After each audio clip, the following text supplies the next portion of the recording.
परमेश्वर ने मुझे विचार दिया कि मैं अपने संदेश में इस हफ्ते इसका उपयोग करूं ताकि आप वो चित्र पाएं जिसे आप कभी ना भूलें।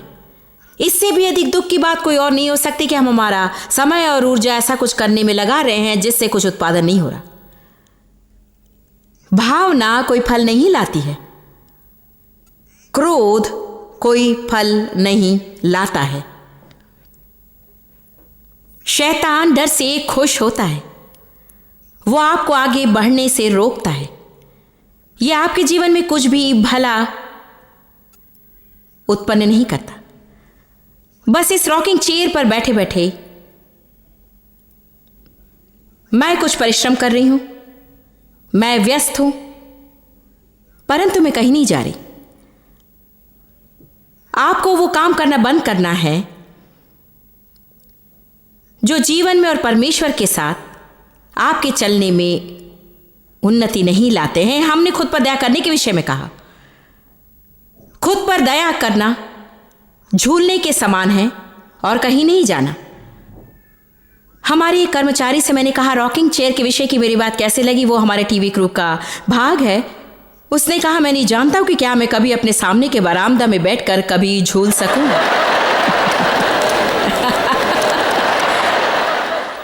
क्या आप सहमत हैं कि खुद पर दया करना तो समय बर्बाद करना है? तो फिर हम ये क्यों करते हैं? क्या आप जानते हैं कि यदि मैं यहां बैठकर काफी समय तक ऐसा करूं तो थक जाऊंगी? आप में से कुछ लोग थक गए और बीमार भी हो गए क्योंकि आपने कई वर्षों तक नकारात्मक विचारों को अपने ऊपर नियंत्रण करने दिया। इसीलिए उन कामों को रोक देना चाहिए जो जीवन में कुछ भी उत्तम फल निर्माण नहीं करते। आमीन। देखिए 2 शमूएल 9। मैंने बाइबल में पाए उदाहरणों में से एक उत्तम उदाहरण है कि उसके पास सब कुछ था और फिर भी उसके बिना वो करता रहा और कुछ न पाए। ये सब कुछ तो वो अपने विषय जैसा महसूस करता था उसके कारण हुआ। वो बुरा महसूस करता, दोषी महसूस करता, वो महसूस करता कि उसका कोई मूल्य नहीं है। इसलिए वो गरीबी की जगह पर रहने लगा जिसका नाम था लोदबार। 2 शमूएल 9:1। दाऊद ने पूछा क्या शाऊल के घराने में से कोई अब तक बचा है जिसको मैं योनातन के कारण प्रीति दिखाऊं? दाऊद की योनातन के साथ वाचा थी। हमारी वाचा यीशु के साथ है। हम यीशु के संगी वारिस हैं। मैं इसे इस रीति से भी पढ़ सकती हूं। और परमेश्वर ने कहा क्या कलीसिया में कोई बच गया है जिसे यीशु के कारण मैं अपनी दया दिखा सकूं? प्रभु हमारी मदद इसलिए नहीं करता और आशीष इसलिए नहीं देता क्योंकि हम उसके लायक हैं या हम अच्छे या हमने वो कमाया है। वो इसे करता है क्योंकि हम यीशु में विश्वास करते हैं और यीशु ने हमारे लिए जो किया उस पर विश्वास करते हैं। और ये विश्वास कि यीशु हमारे लिए मरा। परमेश्वर यीशु के कारण हमारे लिए कुछ काम करना चाहता है। शाऊल के घराने का सीबा नाम का कर्मचारी था। वो दाऊद के पास बुलाया गया और जब दाऊद ने उससे पूछा क्या तू सीबा है, तब उसने कहा हाँ तेरा दास वही है। राजा ने पूछा क्या शाऊल के घराने में से कोई अब तक बचा है जिसको मैं परमेश्वर की अटल, असीमित, अद्भुत दया और करुणा दिखाऊं? सीबा ने राजा से कहा हाँ योनातन का एक बेटा है जो पांव से लंगड़ा है। उसकी समस्या है, वो कमजोर है, उसने गड़बड़ी की है, उसके पास सब कुछ नहीं है। क्या आप सच में उसके साथ जुड़ना चाहेंगे? राजा ने उससे पूछा वो कहां है, उसे मेरे पास लाओ। उन्होंने कहा वो लोदबार में रहता है। इस बात में तो दिलचस्प बात यह है कि यह लड़का वाचा समझ चुका था क्योंकि उन दिनों में लोग हमसे भी उत्तम रीति से वाचा जानते थे। हमें लहू की वाचा का अध्ययन करना है और यह समझना है कि यीशु ने अपना लहू बहाया और हमारी नई वाचा पर उस लहू से मोहर लगा दी। वो वाचा की सामर्थ समझ चुका था। वो जानता और समझता था कि उसके पिता योनातन की वाचा दाऊद के साथ में थी और अब वो राजा था। उसके पास कुछ समझ होनी चाहिए थी कि वो किसी भी समय महल के द्वार खटखटा सकता है और कह सकता था कि मैं योनातन का बेटा हूं और तुम्हारी मेरे पिता के साथ वाचा थी, और मैं जानता हूं कि उस वाचा में उसका वंश उसके साथ था, और मैं यहां उसके अधिकारों का दावा करने के लिए आया हूं।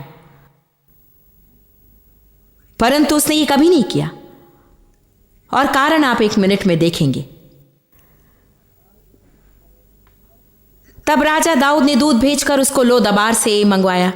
जब मपीबोशेत, जो योनातन का पुत्र शाऊल का पोता था, दाऊद के पास आया, तब मुंह के बल गिरकर दंडवत किया, और दाऊद ने कहा, हे मपीबोशेत। उसने कहा, तेरे दास को क्या आज्ञा है? दाऊद ने कहा, डर मत, ये योनातन के कारण तुझको प्रीति दिखाऊंगा, और तेरे दादा की सारी भूमि तुझे फेर दूंगा, और तू मेरी मेज पर नित्य भोजन किया करेगा। वचन 8 महत्वपूर्ण है। उस लंगड़े ने उसे दंडवत करके कहा कि तेरा दास क्या है कि तू मुझ ऐसे मरे कुत्ते की ओर दृष्टि करे। शायद आप इतने बुरे न हो कि आप मरे हुए कुत्ते के समान महसूस करें, परंतु मसीह की देह में बहुत से लोग खुद को पसंद नहीं करते हैं। वे खुद की कोई कीमत नहीं रखते। उनका खुद के प्रति अनादर का व्यवहार होता है।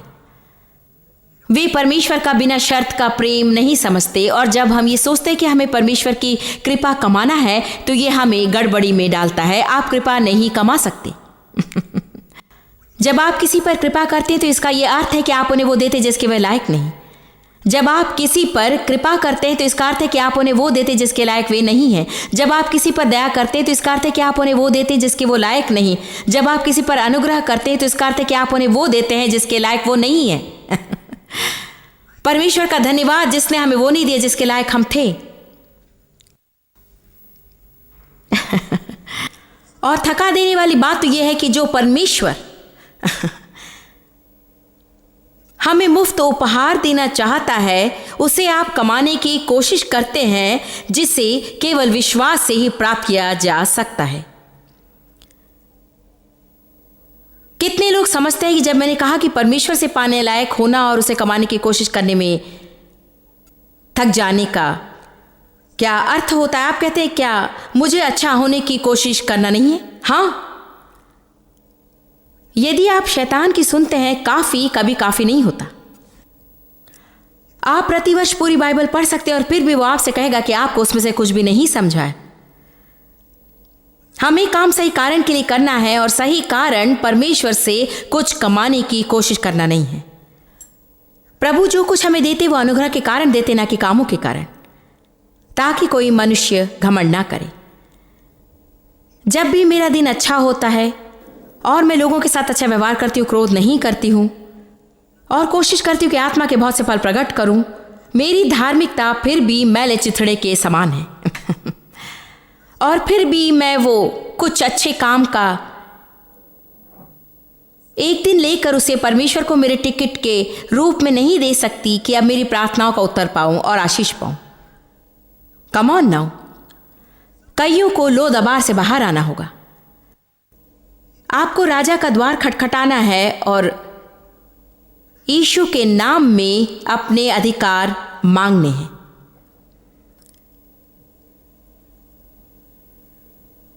यीशु के नाम में, मैं यीशु के नाम में आती हूं और मैं मांगती हूं कि मेरी मदद करे, आशीष दे, मुझे छुड़ाए, कृपा करे, उन्नति दे, मेरी देखभाल करे। मैं मेरे नाम में नहीं आती, मेरा नाम मुझे स्वर्ग में नहीं कुछ दिलाने वाला, मैं यीशु के नाम में आती। जब बाइबल में प्रार्थना के विषय बताया जाता है तो एम्प्लीफाइड बाइबल इसे स्पष्ट बताती है, विशेषकर यूहन्ना अध्याय 14 और 16 में। मैं विश्वास करती हूँ कि जब हम यीशु के नाम में प्रार्थना करते हैं, हम पिता को वो सब देते हैं जो कुछ यीशु है। हालेलुया। बताइए आपकी पहुंच उस नाम तक कैसे होती है? मेरी पहुंच देव के नाम तक तभी हुई जब मेरा उनके साथ विवाह हुआ। यीशु का नाम हमारे लिए उपलब्ध है, परंतु मैं विश्वास करती हूँ कि हमें समर्पित होना चाहिए। हमें परमेश्वर के साथ गंभीर होना है। आप 10 सालों तक हर रविवार कलीसिया में जाकर बैठ सकते हो, जरूरी नहीं कि वो आपको मसीह विश्वास बनाए। मैं अपने गैरेज में जाकर बैठूं तो मैं कार नहीं बन जाऊंगी। आमीन।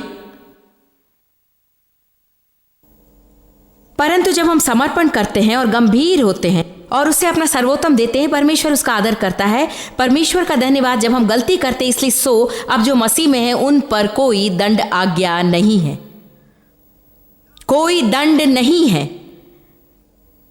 बाइबल कहती है कि उसने हमारे पाप और हमारी कमजोरी उठा ली और उसने दोष भावना मिटा दी है। दोष भावना तो महसूसीकरण है। जब आप दोष भावना महसूस करते हैं तो आपको अपने मुंह से घोषणा करना है कि मसीह में परमेश्वर की धार्मिकता है। परंतु मैं बुरा महसूस करती हूं,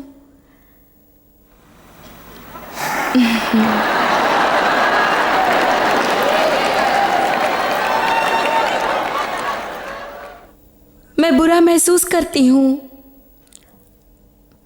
परंतु मैं हर समय गड़बड़ करती हूं। मैं बहुत बुरा महसूस करती हूं। मैं महसूस करती हूं कि मेरी कोई कीमत नहीं है। मैं दोषी महसूस करती हूं। मैं दंड भावना महसूस करती हूं। मैं महसूस करती हूं कि प्रभु मेरी प्रार्थना नहीं सुनता है। मैं महसूस करती हूं कि मेरा मांगना सही नहीं है। मैं महसूस करती हूँ, महसूस नहीं करती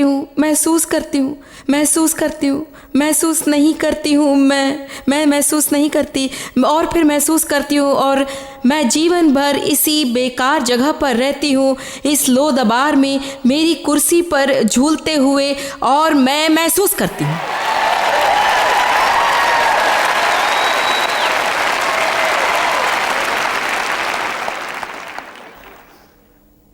जो आज मैं आपके साथ बांट रही हूं उसे आप करेंगे, क्योंकि जब तक आप ना करें तो केवल सुनने से यह आपके जीवन में वास्तविक नहीं होगा। और जब अगली बार आप गलती करते हैं, पाप करते हैं, आप गिरते हैं, तो आप वही करते जो यूहन्ना 1:9 कहता है, पिता मेरे पाप मैं मान लेती हूं, पापों का अंगीकार करती हूं, मैं मेरे पापों के लिए कोई बहाना नहीं बनाती, मैं मेरी क्रियाओं के लिए पूरी जिम्मेदारी लेती हूं, मैं क्षमा चाहती हूं, मुझे क्षमा कर और मेरी मदद कर परमेश्वर कि मैं इसे फिर से ना करूं। मुझे शक्ति दे, मुझे बदल दे, मैं सही काम करना चाहती हूं। अब मैं तेरे वचन के अनुसार तेरी क्षमा प्राप्त करती हूं। तूने मुझे सिर्फ क्षमा ही नहीं किया, वरन उसे भूल गया है और उसे इतनी दूर कर दिया जितना कि पूरब से पश्चिम है। इसीलिए मैं अब उसे भूल जाती हूं, क्योंकि जो तुम भूल गए उसे मैं याद करना नहीं चाहती हूं। मुझे शुद्ध करने वाले यीशु के लहू के लिए धन्यवाद। इसीलिए ठीक है, आप जाकर अपना अपना काम करें। आप प्रार्थना करने के लिए तैयार होते हैं, फिर दोषी महसूस करते हैं। समझ लें कि आपका महसूसीकरण उसी समय नहीं बदलता है। आपको अपना महसूसीकरण परमेश्वर के वचनों के अनुसार करना है, और जब तक आप उसमें बहते चले जाएंगे आप कभी आज़ाद नहीं होंगे। इस क्षेत्र में मेरी बड़ी समस्या थी। मैं दोष भावना की आदी थी। मैं आपको सच बता रही हूं, यदि मैं गलत महसूस ना करूं तो मैं सही महसूस नहीं कर सकती थी। ये तो दुख की दशा में रहना है। क्या कोई जानता है कि मैं क्या कह रही हूं? मैं इतने लंबे समय तक गलत सोचती रही कि मैंने सोचा कि यही महसूस करने का सही तरीका है। इसलिए जब मैंने धार्मिकता के विषय सीखना शुरू किया और ये सीखा कि मेरे जीवन भर मुझे दोष भावना और अपराधी होना महसूस करने की ज़रूरत नहीं है और मुझे खुद पर क्रोध करने की ज़रूरत नहीं है, क्योंकि मैं कोई सिद्ध व्यक्ति नहीं थी या मेरे आसपास के लोगों के साथ में जस्ती नहीं थी और मेरा भूतकाल था, फिर भी मुझे मेरे विषय बुरा महसूस करने की ज़रूरत नहीं है। जब मैंने सच में अपने विषय अच्छा महसूस करने और दोष भावना महसूस न करने के लिए कदम उठाया तो मुझे गलत लगा, जैसे कि यह सही नहीं हो सकता। यदि मुझे गलत लगता तो ही मैं सही महसूस करती। क्या इस क्षेत्र में जितनी बुरी थी उतना बुरा कोई यहां है? जब आप धार्मिकता पहनना शुरू करते हैं तो वे धार्मिक दुष्टात्मा उस कमरे से बाहर आते हैं, मगर आपको वो पहनना है। धार्मिकता की झिलम को पहन ले, बाइबल कहती है। धार्मिकता के वस्त्र पहन ले।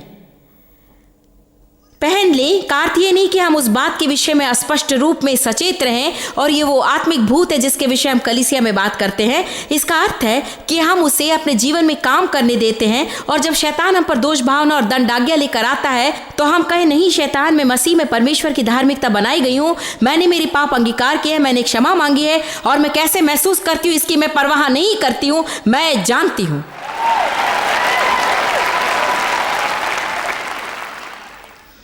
आज मैं आपसे निवेदन करती हूं, आप इसे सदा के लिए ले लें ताकि आप उन्नति कर सकें। यदि आप धार्मिकता नहीं समझते हैं तो आप उन्नति नहीं कर सकते हैं। देखिए इब्रानियों 5। मैं जानती हूं कि यहां कुछ लोग हैं जिन्हें इसकी जरूरत है। इब्रानियों 5:12। और हाँ, ये बहुत से लोगों की गवाही है। इस समय तक तो तुम्हें दूसरे लोगों को सिखाने वाला होना चाहिए था, तो भी आवश्यक है कि कोई तुम्हें परमेश्वर के वचनों की आदि शिक्षा फिर से सिखाए। आप में से कुछ लोग इन बातों में इतने लंबे समय से हैं, उसी पहाड़ के आसपास अभी भी बार बार और बार बार और बार बार घूम रहे हैं।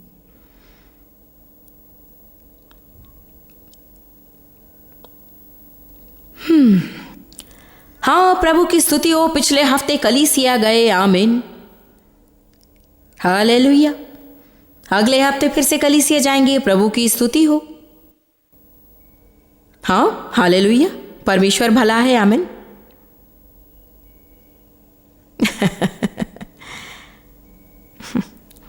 सिर्फ धार्मिक हो जाना तो समय बर्बाद करना है। इसे अपने जीवन में काम करने दें। अपनी भावनाओं के अनुसार जीना छोड़ दें और जो आप भीतर गहराई से जानते हैं उसके अनुसार जीना शुरू करें। मुझे कैसे मालूम कि यीशु मेरे लिए मरा? हाँ, मैं बस जानती हूं। मैं आपको नहीं बता सकती हूं कि कैसे जानती हूं, परंतु मैं जानती हूं कि मैं जानती हूं कि मैं जानती हूं, क्योंकि मैंने अपने जीवन में परिणाम देखा है। मैंने पर्याप्त बाइबल पढ़ी है और परमेश्वर के वचन में बहुत सामर्थ है। ये तो कोई सामान्य किताब पढ़ना नहीं है, परमेश्वर के हर वचन में सामर्थ भरा है। इसलिए जब हम इसे पढ़ते, जरूरी नहीं कि वो मेरा दृष्टिकोण बदल दे, परंतु वो भीतर कुछ करता है और मैं कुछ जानना शुरू करती हूं। वो वचन तो वो बीज है जो वहां भीतर काम करता है।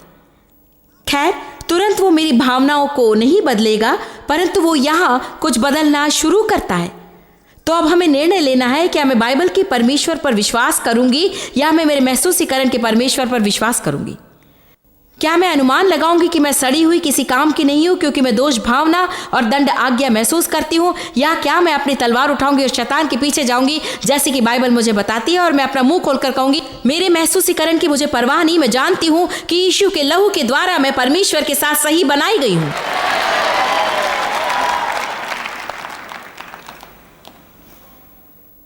आपको मेरी बैगनी रंग की छोटी किताब लेनी है, the power of speaking God's word out loud.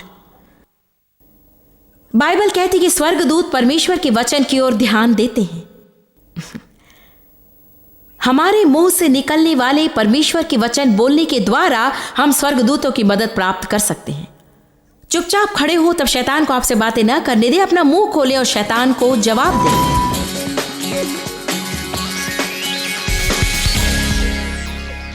हाँ, निश्चित ही ये वो समय है कि जब हम फल उत्पन्न न करने वाले काम बंद कर दें। हम चाहते हैं कि हम उस आराम से झूलने वाली कुर्सी पर से उठ जाए जो आपको व्यस्त रखती है परंतु कहीं नहीं ले जाती है।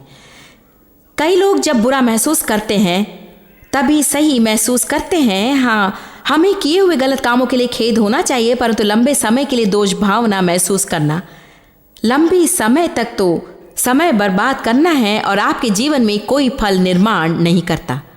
आप नकारात्मक भावनाओं की ओर देखना शुरू करें और खुद से पूछें, ये मेरे साथ कौन सी भलाई कर रहा है? और यदि कुछ आपकी मदद नहीं कर रहा है तो ये किसी की मदद नहीं कर रहा है, ये परमेश्वर के साथ आपके चलने में आपकी मदद नहीं कर रहा है, या आपके स्वास्थ्य में आपकी मदद नहीं कर रहा है, या आपके परिवार की मदद नहीं कर रहा है, तो फिर आपको जाग जाना है, मुझे जाग जाना है हम सबको जाकर कहना है कि मेरे जीवन में फल उत्पन्न न करने वाली बातों को करते हुए समय बिताते रहने का काम मैंने खत्म कर दिया है। मैं सच में विश्वास करती हूँ कि यदि आप ये करेंगे तो ये आपके जीवन में बहुत बड़ा बदलाव लाएगा।